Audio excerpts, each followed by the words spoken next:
In 1945, the flag of the Red Army had been hoisted on the war-damaged monument.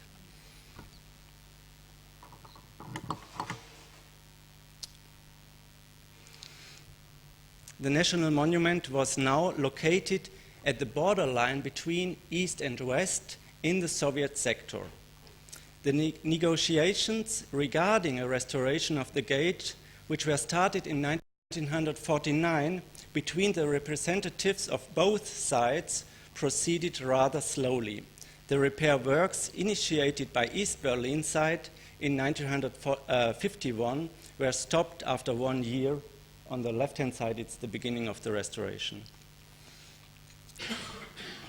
Prior to the 225th anniversary of the architect of the Brandenburg Gate, of Karl Langhans, the Town Council of East Berlin and West Berlin Senate intensified their uncoordinated efforts for reconstruction. The quadriga, whose plaster casts from 1942 were stored in West Berlin, had been reconstructed in a puzzle according to its pre-war design. The building itself was repaired and restored by the East Berlin Town Council.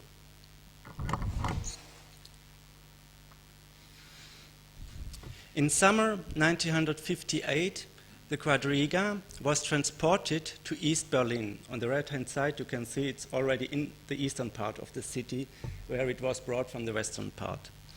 There it was released for a public site, and it caused offense.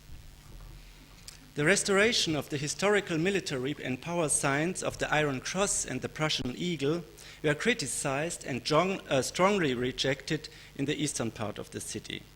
The Medal of the Iron Cross had been renewed in the war of 1870 to 71, the German-French War, had been renewed in the First World War, had been renewed in the Second World War, where it was awarded about more than 7,000 times. After 1945, it was prohibited to wear the traditional military medal in Germany. However, in the Federal Republic of Germany, it was allowed again according to the medal law in 1957. The political and conservationist discussion of the mid-50s was preceded by the re-establishment of military service in both parts of Germany, by the setting up of the German Federal Armed Forces and the National People's Army in the western part, as well as the admission of both German states to the hostile military alliances of the North Atlantic Pact Organization and the Warsaw Pact. It ended as it had to end, or as it was expected, I think. At the end of September 1958, the quadriga was lifted to the gate without the symbols of Prussian German militarism, as it was called, namely without eagle and cross. Besides, the red banner of the black, red, gold national flag of the GDR was hoisted. The governing mayor of East Berlin, Waldemar Schmidt, defined this measure as a rehabilitation and as a restoration of the monument in the sense of the original status before the Revolution and Liberation War, as intended by Langhans and Schadow, he said. During the different historical periods of Brandenburg Gate, initially intended as Gate of Peace, it became a playground for militarists and chauvinists. The great change for German people started when the soldiers of the victorious Soviet army hoisted the red banner of socialism on the Brandenburg Gate on 2nd of May 1945. Since then, the gate has no longer been a symbol of chauvinistic outrage and Prussia's glory, but again a gate of peace. There you can see some designs which were discussed how to decorate the garland.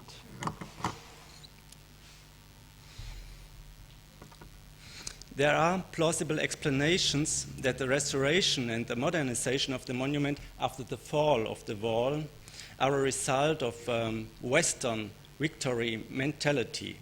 The supplement with the Iron Cross and the Prussian Eagle can be regarded as continuation of the Cold War and as a success of conservationist revisionism.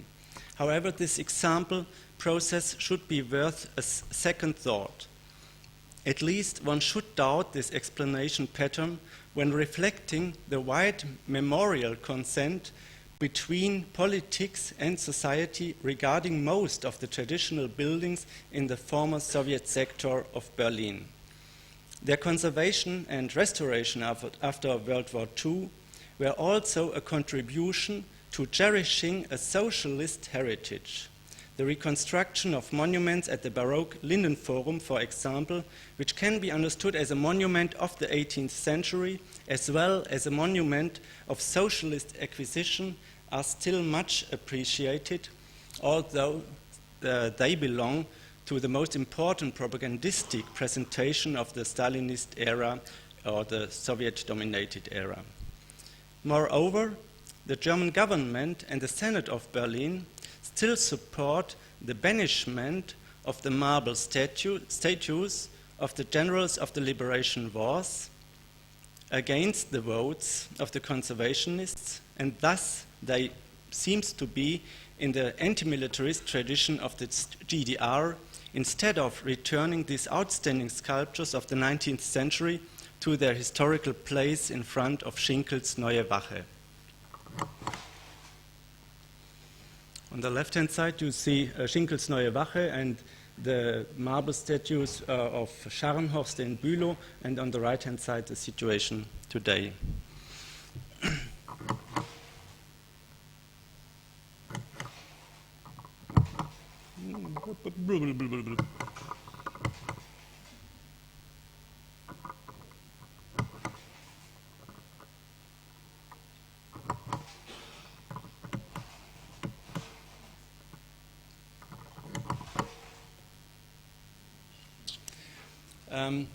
You could see there how this general was dismantled, and he's waiting, I don't know what for, in the restoration Werkstatt.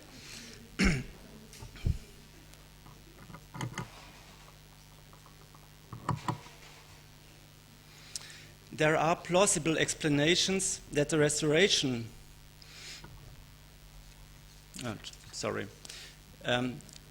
obviously, the restoration measures or the modifications of the Brandenburg Gates after 1945 were and are not mandatory in a conservationist sense. They do not represent the only possible solution to conservation. They also were a reaction to the changing and controversial significance that has been attached to the political architectural symbols in the course of their history. Even the restoration concepts for the Brandenburg Gate and the Quadriga were and are not supported by an unanimous vote of the involved political parties. In archives and in inheritance, one will find sufficient hints as to initiatives of the West and of the East, which tried, after 1945, during the Cold War, to strive for a professional arrangement between both sides instead of taking political advantage of the restoration subject.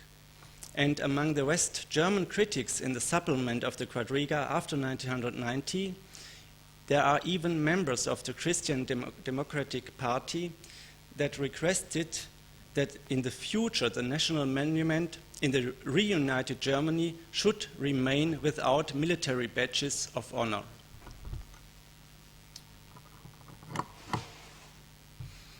Neither after 1945 nor after 1990 was the Brandenburg Gate considered only as a monument of classicism.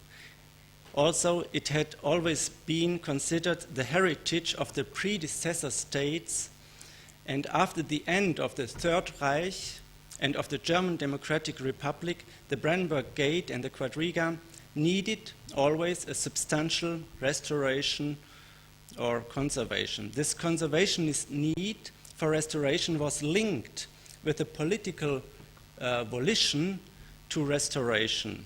That means a revision of the most recent traditions.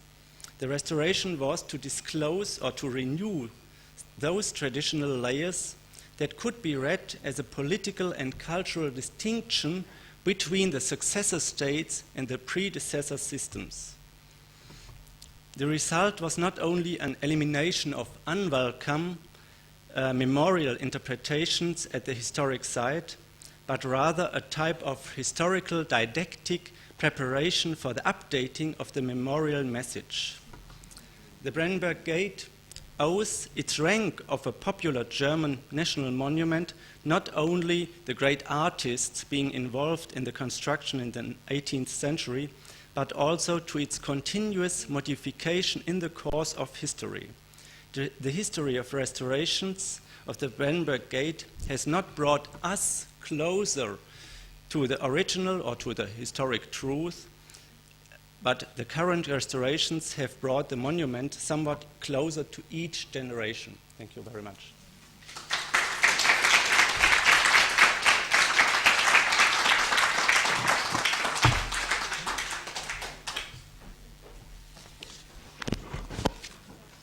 Vielen Dank, Herr Haspel, für Ihre Vorlesung.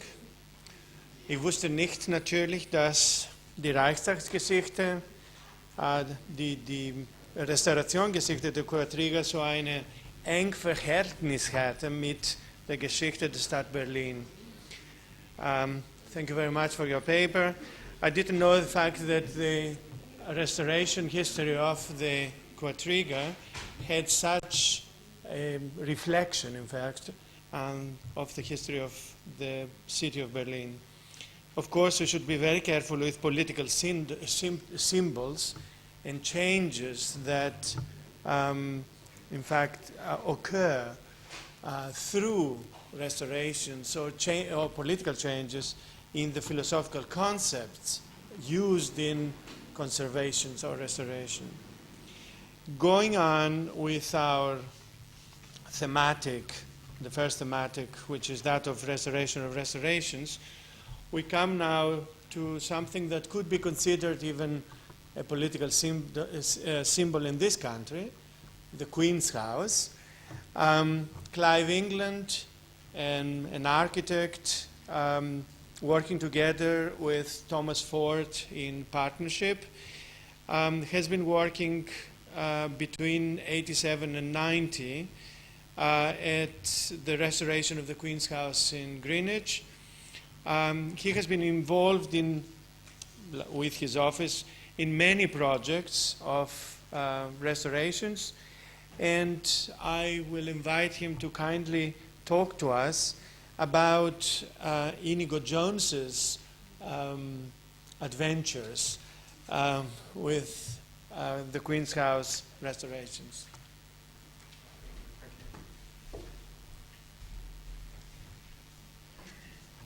I'm very pleased to be here. This is something that occupied a great deal of my time a few years ago now, but the history of the house remains, and the lessons that can be drawn from it are still valid. Let's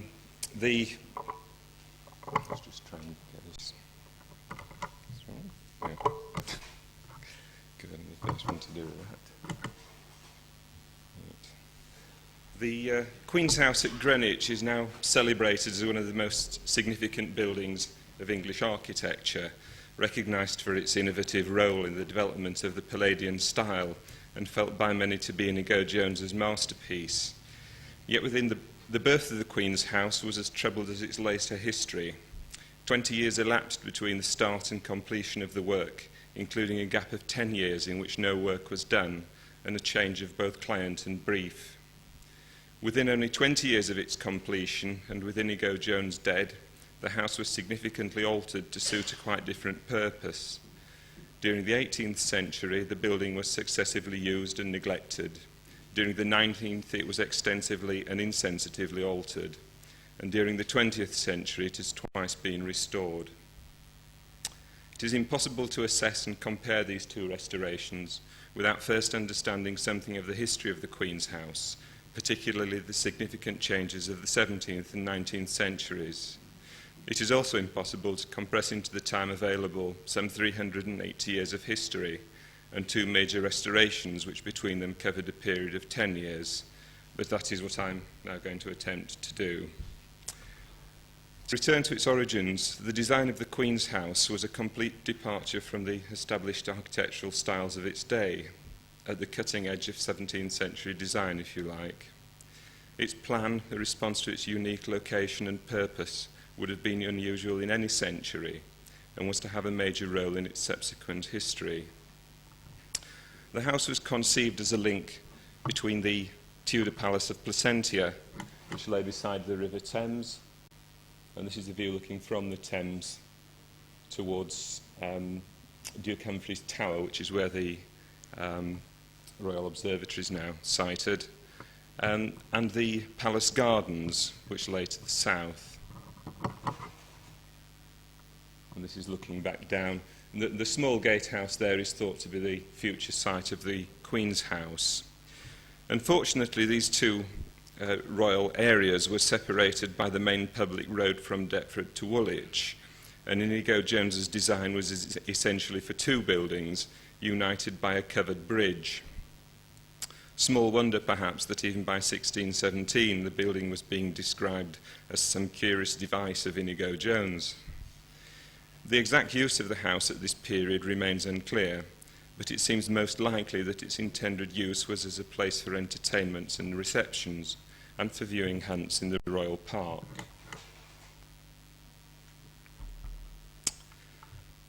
And you see here the ground and first floor plans, what is known by some as the H plan, the first floor plan at the right with a single bridge linking the 2 separate buildings and the public road running beneath it.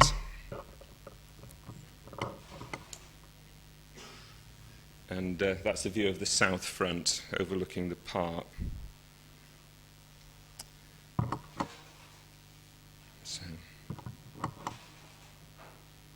And the view, as it has always been really, looking from the loggia on the south side towards the park.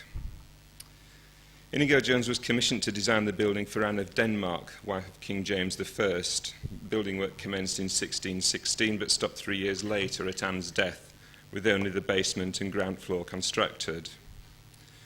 Work resumed some 10 years later, after Charles I granted the palace and its grounds to his queen Henrietta Maria, and it seems likely that Inigo Jones would have rethought his earlier designs at this time. By 1637, 20 years after building work first started, the architectural details of the interior were being completed. From 1639 onwards, the house was being lavishly furnished with newly commissioned paintings by leading artists of the day and with classical statues. A measure of the building's splendour is given in a contemporary description, which refers to it as the House of Delight, and states simply that it is so finished and furnished that it far surpasseth all other of that kind in England. And he gives some idea of the contemporary splendour from one of the few surviving pieces of original decoration. Yet by 1642, Henrietta Maria had left England. By 1649, the Civil War was over, Charles executed, and the Queen's House was stripped of his statues, paintings, and furnishings.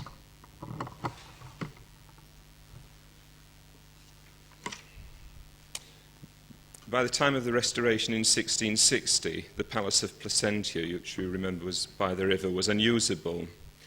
Lacking a palace at Greenwich, Charles II turned his attention to the Queen's House, and within only 20 years of its completion for Henrietta Maria, works were begun to repair and alter the house to suit a completely new role as a royal palace.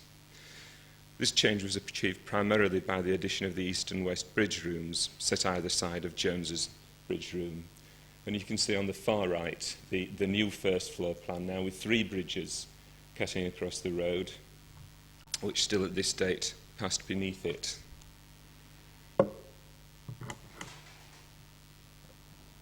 And here in a little more detail is the plan of the first floor. By the addition of these 2 rooms and other new floors and partitions, a brilliant adaptation was effected which changed Jones's villa into a royal palace in miniature, although altering significantly Jones's design. The author of this work is unknown, although it was for many years attributed to John Webb. Despite this work, it seems that the house was never occupied by Charles or by his queen, although it was briefly occupied by Henrietta Maria, who returned as Queen Dowager. And here is a picture of the road as it is now, but as it must have been very much at that date, with the three bridges covering what was still, at that date, a public thoroughfare. And by all accounts, an extremely muddy public thoroughfare. In 1690, the house became the residence of the Range of Greenwich Park, and shortly afterwards the public roadway through the house was finally closed, and a salon built beneath the central bridge room. In 1708, the ground floor window openings were elongated, and sash windows were substituted for the original leaded mullion and transom windows, permanently altering Jones's elevations.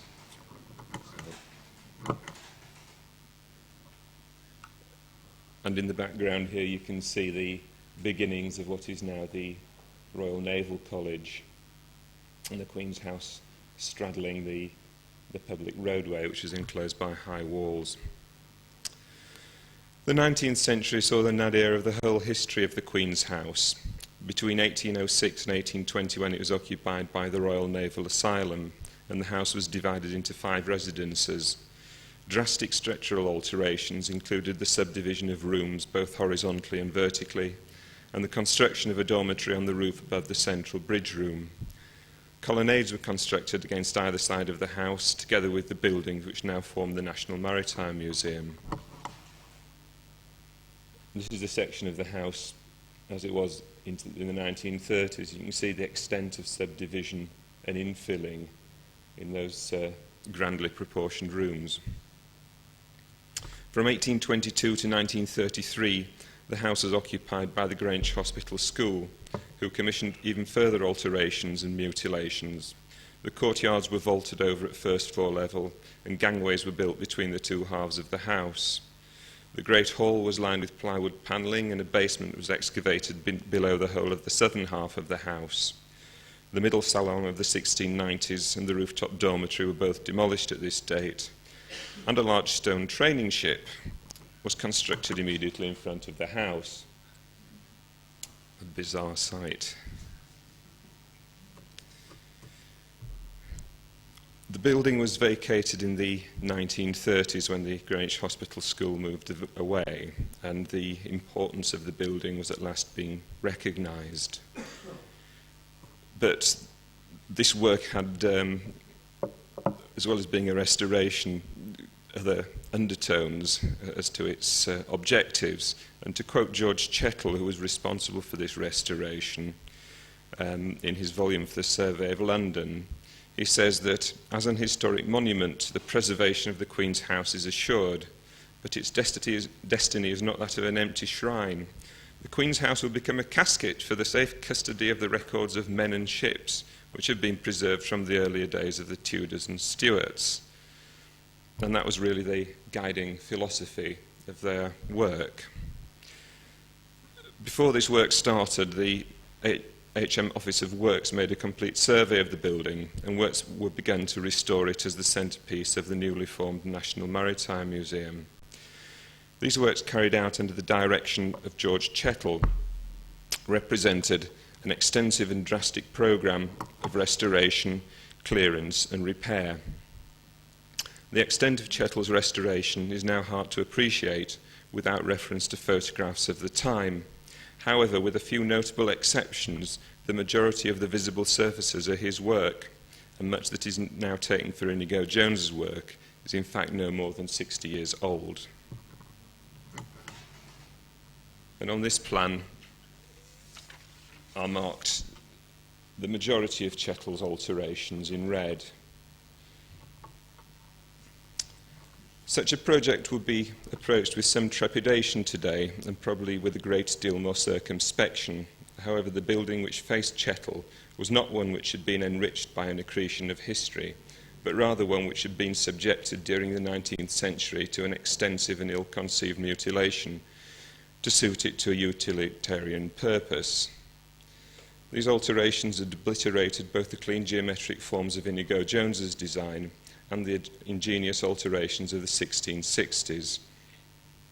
The elegant bridging of the former Deptford to Woolwich Road, the basis of the house's design and existence, had virtually disappeared. And this is the roadway after the commencement of Chettle's work, but you can still see the light wells vaulted over and the remains of the various subdivisions which the hospital school had inserted. The basic philosophy and focus of the restoration of 1934 to 36 was the removal of the 19th century alterations and the re-establishment of the simple floor plans completed by Jones in 1639.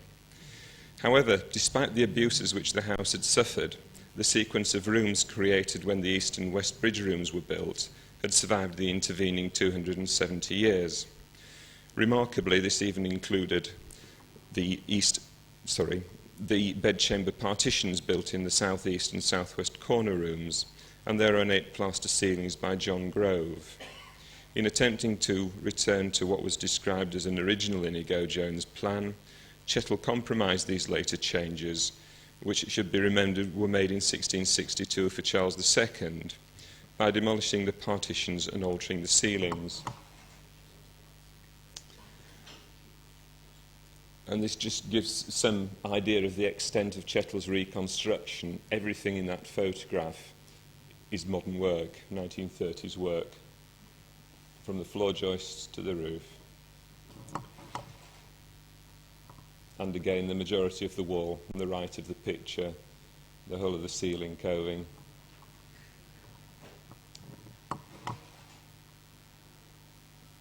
And here in the tulip stair, a nice use of in situ concrete to replace stonework which we believe to have been installed in the 1660s.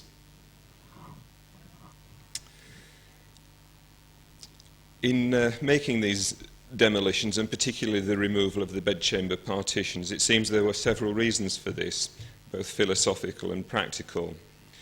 Firstly, the report drawn up by the Office of Works in 1934 damns the partitions, which the report at that time was still attributing to Webb, a not insignificant architect.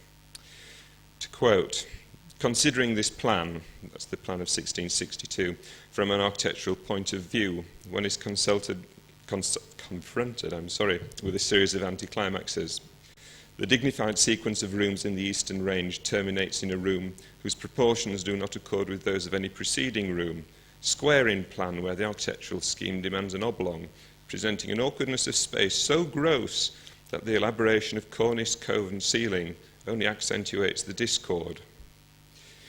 It seems certain that anyone who was so arrogant as to make this statement would not appreciate the irony of praising Webb's dignified sequence of rooms and then immediately condemning a part of the same sequence because it did not suit the writer's sense of proportion.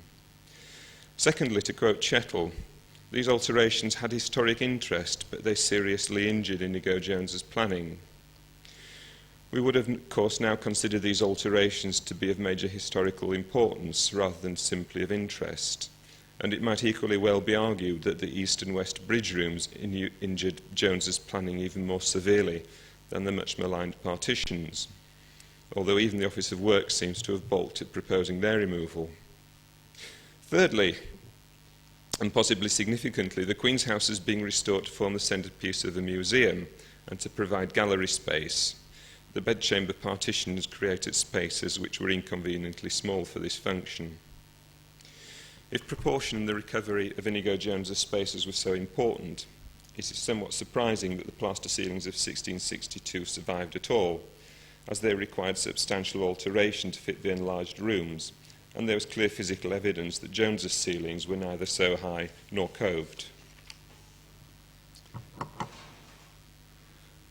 This earlier restoration also diverged from current practice in technical terms, and although traditional materials and techniques were available, Chettle often chose to use modern, that is 1930s materials, and to replace rather than to conserve. For example, the damaged timber floors in a number of the first floor rooms were replaced using in situ concrete rather than being repaired. Chettle's photographs also show areas of 17th century brickwork, apparently in reasonable condition, being replaced with new flettons. In a curious reversal of the whole project's philosophy, Inigo Jones's brick-vaulted north basement was rendered over in cement in order to use it as a storage area. Chettle's restoration, although securing the future of the Queen's House, had created a plan form which had never previously existed at any point in the building's history, and had removed or mutilated features remaining from the work of the 1660s. The interior of the house was fitted out as a series of museum galleries, and no acknowledgement of the house's own history, and the basement was condemned to obscurity.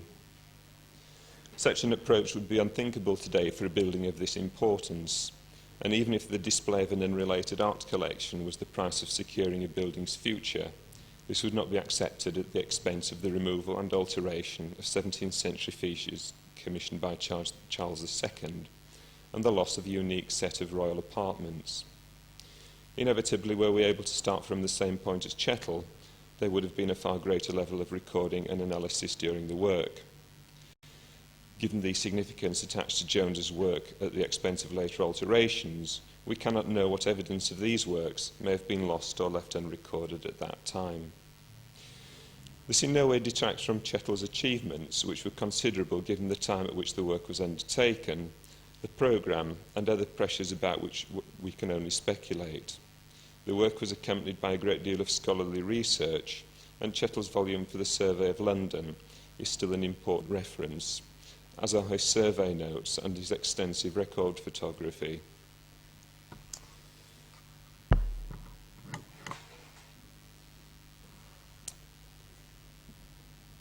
Just to place this in context, the room on the left is Inigo Jones's central bridge room of the 1630s, as it was partway through Chettle's stripping out. The photograph on the right shows the bedchamber partitions of 1660s before Chettle stripped them out. We now move on another 50 years, during which not a great deal happened to the house. It was maintained by the successors of the Office of Works and painted in those special colours which were reserved for military establishments and historic buildings by that organisation. In 1989, Richard Ormond, who was now the director of the Maritime Museum, but he was responsible in the early 80s for the impetus for the latest restoration. He said, "The house never worked successfully, either as a period residence or as a museum. No sense was made of the sequence of staterooms, and the scheme of decoration lacked both coherence and authenticity. The rooms had a curiously bare and forlorn look, which served to diminish rather than to enhance the objects displayed there. The uneasy compromise between substandard country house and art gallery was never satisfactorily resolved." And that is Jones's central bridge room again, and as it was for more or less 50 years, with models in boxes and nothing at all to do with the house itself.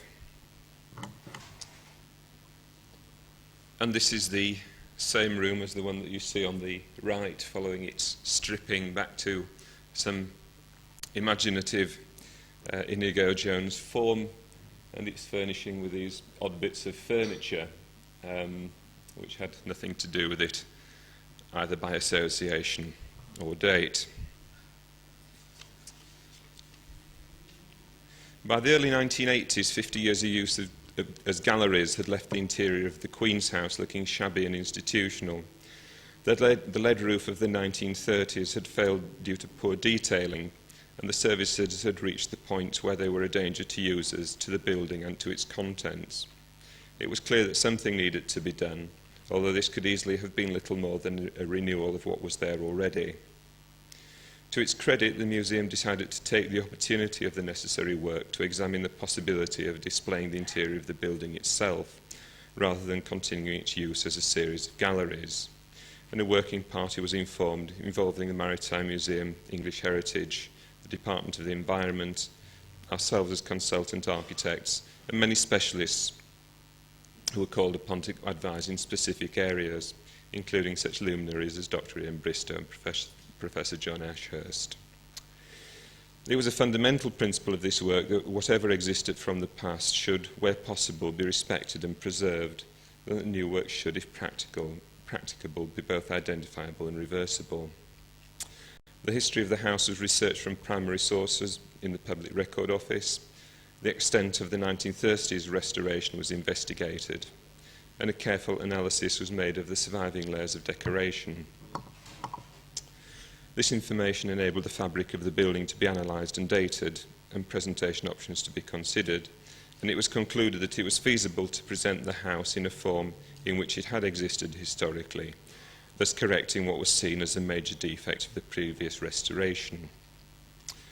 And the choice of Henrietta Maria's occupation in the 1660s as the date at which to present the first floor was supported by several compelling arguments.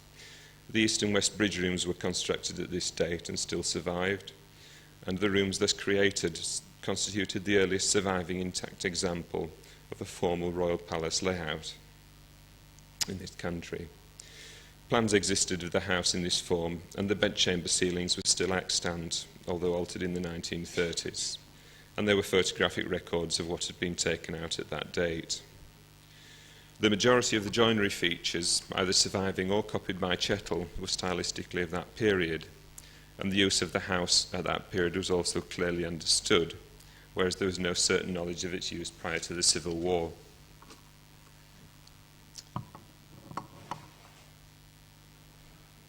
And that is the same room after the reinstallation of the partitions removed in the 30s, the correction of the ceilings to their original form of the 1660s, and its furnishing. And it was one of the objectives of this restoration to present the house as it would have looked new in the 1660s, rather than to indulge in false antiquing of materials and furnishings when genuine articles can well be seen elsewhere. This provides, if you like, a background against which to relate those genuine articles which have survived from that date. The Great Hall, which retained most of its original architectural features, was embellished with classical statues, as it had been in the time of Charles I, and copies of the 9 ceiling paintings by Gentileschi were reinstalled. Now, this was an interesting philosophical question.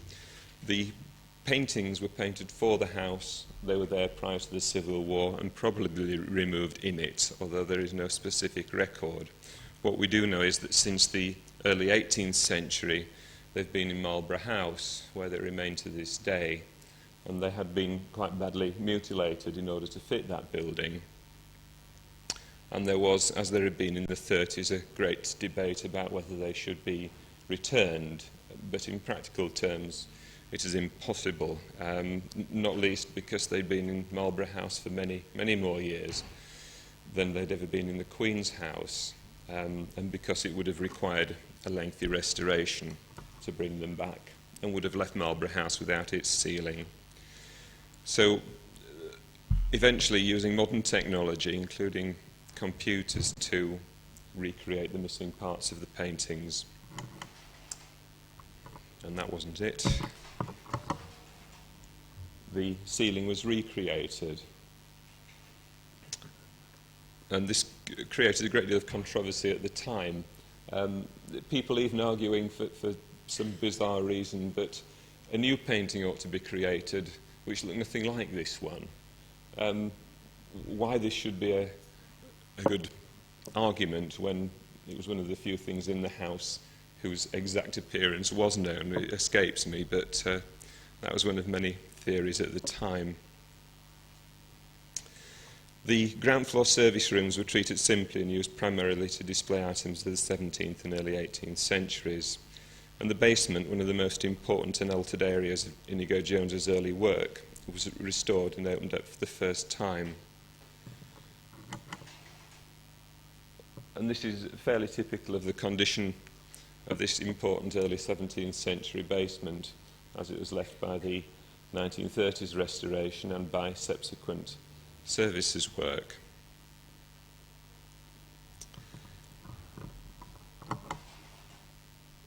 And that is another view of one of the principal rooms. And after the removal of the render and some localised repairs. In fact, very little repointing was carried out. The majority of what you see is the 17th century pointing, which has survived remarkably well. Just some general views. And here, I think we achieved a nice balance between restoring the overall appearance of the basement and allowing the new work to be seen. Although this was nothing clever that we did, but simply a consequence of the roughening of the older brickwork and the relative smoothness of the new.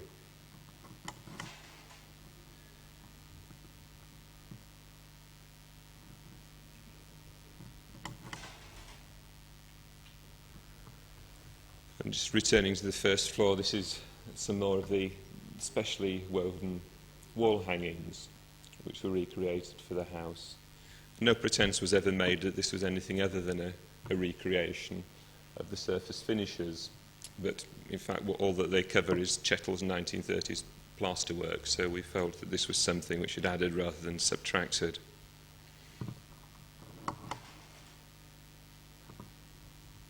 And again, this is maybe regarded as something of a flight of fancy. This is a new fire surround based on a drawing by Inigo Jones for this room, which replaced one that was installed in the 1930s. The restoration of 1934 to 1936 was possibly one of the most drastic and far-reaching of any to be attempted in this century, but it is still comprehensible as a response to a specific set of circumstances. Ultimately, that restoration's pursuit of Inigo Jones's floor plans produced layouts which had never before existed and compromised or destroyed other work of historical significance. The restoration of 1983 to 90 sought to redress the perceived deficiencies of the earlier restoration and to display and interpret the house as it had existed at a specific period in its history. In this it largely succeeded and affords a far greater understanding of the Queen's House and the 17th century than the bare shell left at the end of the 1930s work. In many areas, the restoration of the late 1980s covered the same ground as that of the 1930s, and a number of areas provide interesting comparisons, whether as a result of different approaches to the same problem, for example, the missing Great Hall ceiling, difficulties resulting from the earlier work, such as the structural damage caused in some areas by the installation of services, and differences in conservation philosophy, particularly the bedchamber partitions and basement, or simply resulting from advances in technology.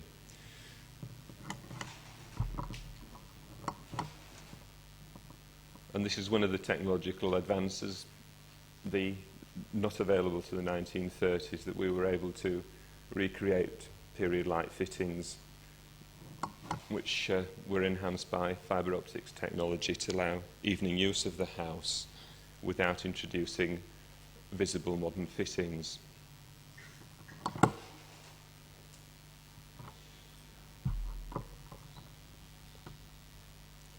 Both restorations were based around the same source material and a similar knowledge of the building's history, but adopted contrasting philosophical approaches. In conservation terms, each reflected the best practice of its day, and what was achieved 60 years ago can be judged against the later restoration and current conservation philosophy. And much of what was done now seems excessive in scope and technically questionable. In fairness, it would only be possible to properly assess the latest restoration once a similar period has elapsed. But I should say that 10 years has now elapsed, and even now there are things which I would do differently to what was done then. But both I and conservation itself are a developing process. In both cases, the pressures of the client's brief and of the time and finances available remain unknown to those not directly associated with the project, yet in their way they have played as great a role in the final result as both the history of the building and the conservation philosophies adopted. Paradoxically, it might well be argued that the original design of the house was in the name of modernity, as were the alterations of the 17th and 18th centuries. the work done in this century has largely been done in the name of history.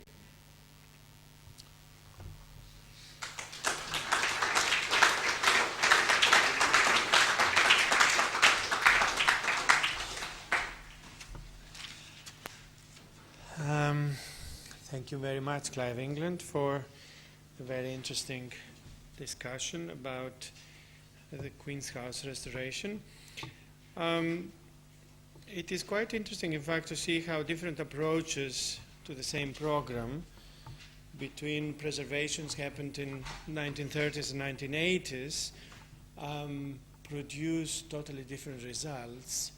And it's quite interesting, in fact, to see that by changing the function, by creating an adaptive use, in fact, the philosophy of restoration can totally be altered. I'm very curious. You talked about comparing, interesting comparison between the restorations of Chekhov in the 30s and restoration of the 80s. And you showed us this very interesting view of the house from the estuary, seen from the estuary with the boat in front of it. I wonder what the house would look with the Millennium Dome in front of it. Well, this was the end of our morning sessions. I can see that we are sort of 7 minutes late or something. We can go on with the discussion of the papers.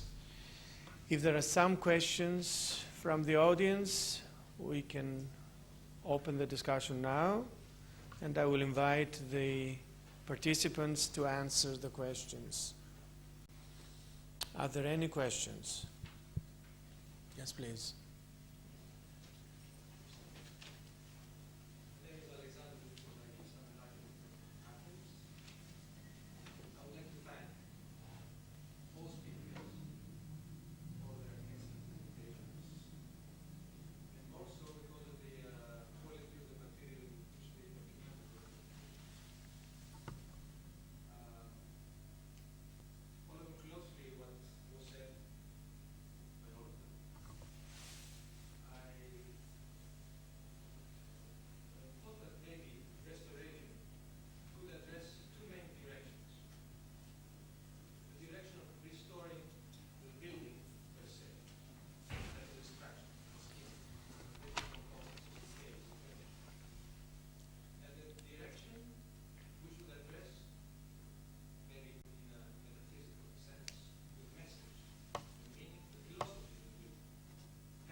Okay.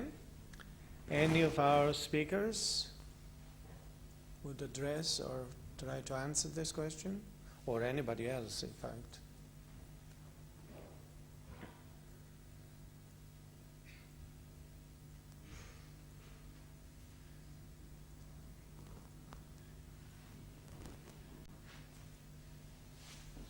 You want to come more, John? Well, very briefly, I think one way, and this has already, I think, been presented to you by a very serious and committed attempt at gaining all the information possible so that one can understand why a building was created in the first place, in the same way that one obviously, when building a new building now, goes very carefully into the brief and the economics and all the circumstances of the building. And as I think has been pointed out by Clive England in particular, that any presentation, while it may have to rely on judgment and not on documentation or actual artifacts, it must be done extremely seriously, and that not done in any fanciful way at all. I think I'll just leave it at that. So, I suppose what John is suggesting is that, in fact, the relying or not on sources is one of the ways to deal with the problem that this is was mentioned by the question. That is to say, do we change, in fact, the philosophy of the building and the philosophy of the society that restores the building, as it were? And how are we able to, in fact, do that? Do I understand where, Mr. Tripodakis? I mean, it's without any doubt, it's extremely difficult. And as educators, all of us, this is one of our main problems. What do we teach to our students, in fact? How do we present this problem, which is extremely complicated, and it involves not only the restoration of a building, but it involves the philosophy used by a society at the time in order to create a building. Restoring the philosophy of a society, it's extremely difficult, I find. Almost impossible. How can we come back, as it were, to the way that the Greeks have been thinking about exactness or ways of putting together elements, architectural elements? Professor Torsello mentioned a few things about this, and if I may, I can sort of mention one or two. When he talks about the difference between history and tradition, and when he talks about the way that in our modern society, through the technological innovations, etc., we are arriving to the creation of this so-called secondary reality, which becomes even in some way stronger than the reality itself. This secondary reality, for me, if I can add my own ideas, is something that has to do with the philosophy of the time. I feel that in no other time during history where we, or human beings, were able to recreate or had the freedom to recreate buildings in the way that we're doing at the moment. I don't know, if we take examples like Disney World or Disneyland and the way that they recreate whatever they recreate, and we see the way that they act as an exemplary prototypes for our cities, for our villages, for our, I don't know, I can mention Italian hill towns, as I can mention Greek medieval castles, as I can mention English medieval or Irish medieval or whatever. These things are recreated for a specific purpose, and that is the new invader, tourism. We are trying to revive a situation by not only looking at the philosophy of the time, but by even totally ignoring what the philosophy of the time was. And even trying to totally forget the philosophy of the time. And we are imposing our philosophy, which is that of the creation of a simulacrum, the creation of secondary reality, which will be, of course, our second topic in the afternoon. I don't know if anybody else. Yeah, Mr. Simon, do you want to come to the microphone?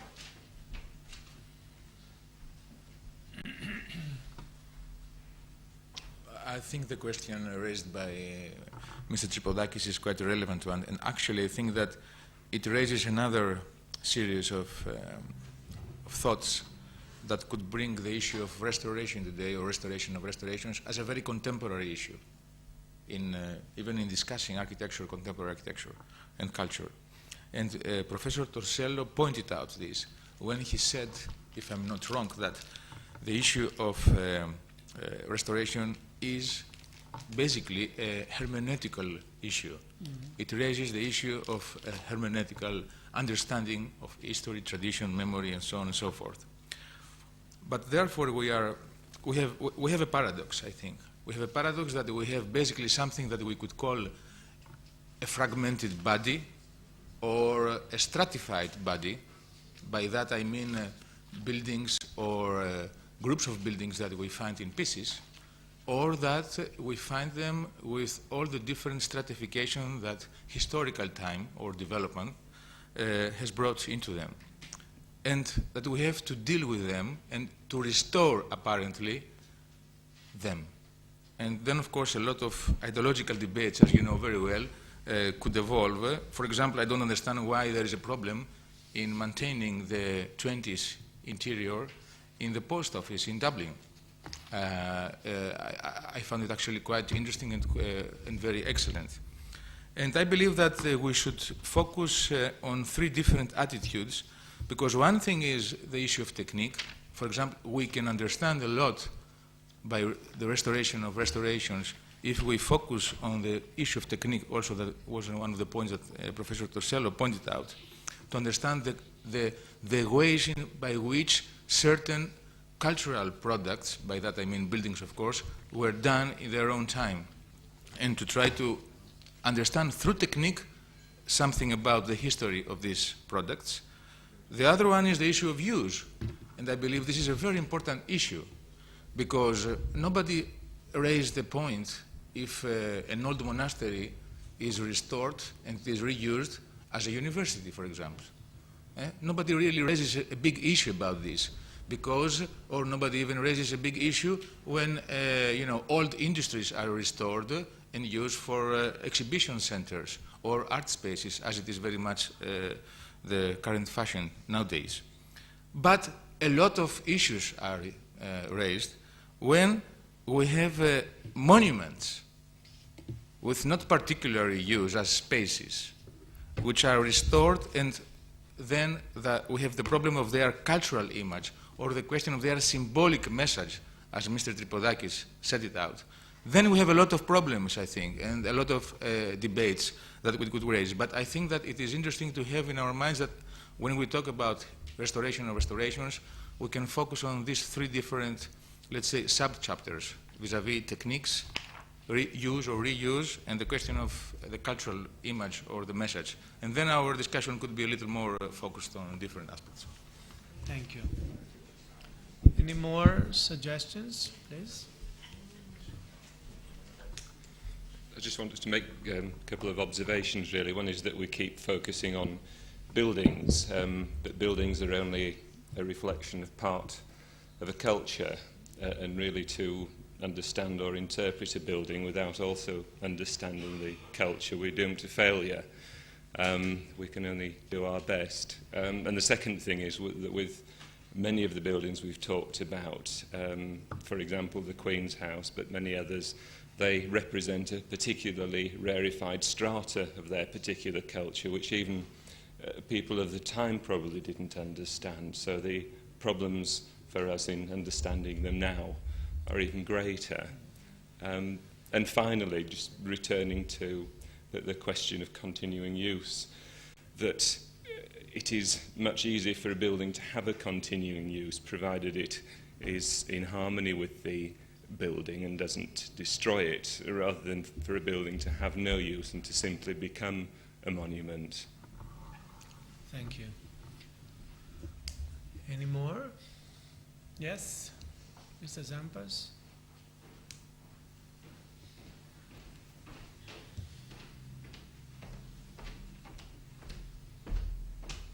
It seems unavoidable that these discussions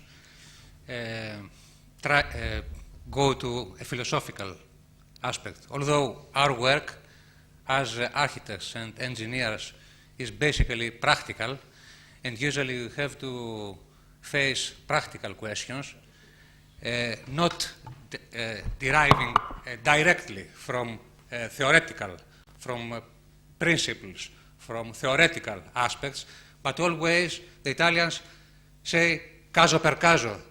That means that I face every problem as a separate problem.